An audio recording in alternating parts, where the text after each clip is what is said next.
Now, this is LNN coming to you live from the second presidential debate. For those of you just tuning in, we've heard the candidates discuss a wide variety of topics, with three in particular receiving much of the attention. Let's start with one that I'm sure left many with questions.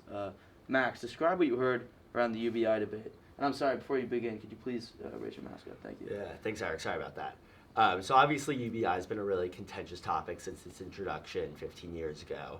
And Amy Johnson, the Republican candidate, really played into her Republican base by speaking about human dignity and how her large base really depends on UBI for their daily needs.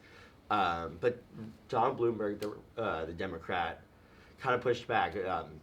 Racial inequities has been a huge topic recently, especially with UBI, and he wants a more progressive way to fill that racial gap. And I think that'll sit well with the very highly majority-minority composition of America these days.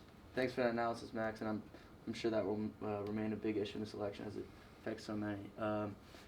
Chris, let's hear about climate manufacturing and new jobs.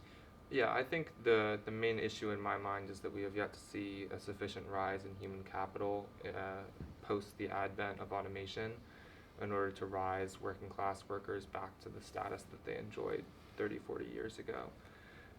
I think the policy that we see discussed around the Green New Deal and its state moving forward, I don't really like either of the candidates' proposals.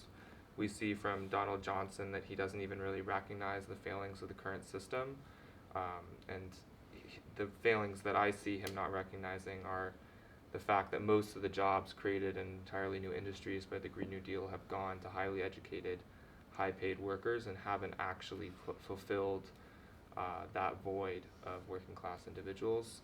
And on the other side, we see Amy Johnson, who really just wants to repeal the whole thing and sees the program itself as the issue rather than the program ameliorating the issue to some extent.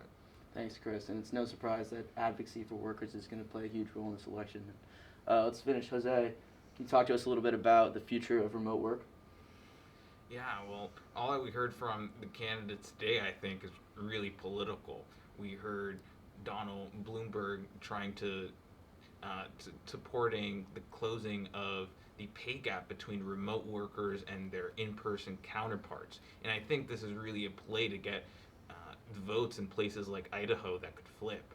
And on the other hand, we heard from Republican Amy Johnson that she wanted to lower taxes for some of these folks, saying, hey, it can be expensive now for you to keep your rural house instead of moving to the city, so I can lower taxes. And it's really just a battle between them on trying to do that. And I do think that, it's politically motivated, and otherwise, this is not something that they're focused on in this election compared to some of the other issues we discussed on this panel.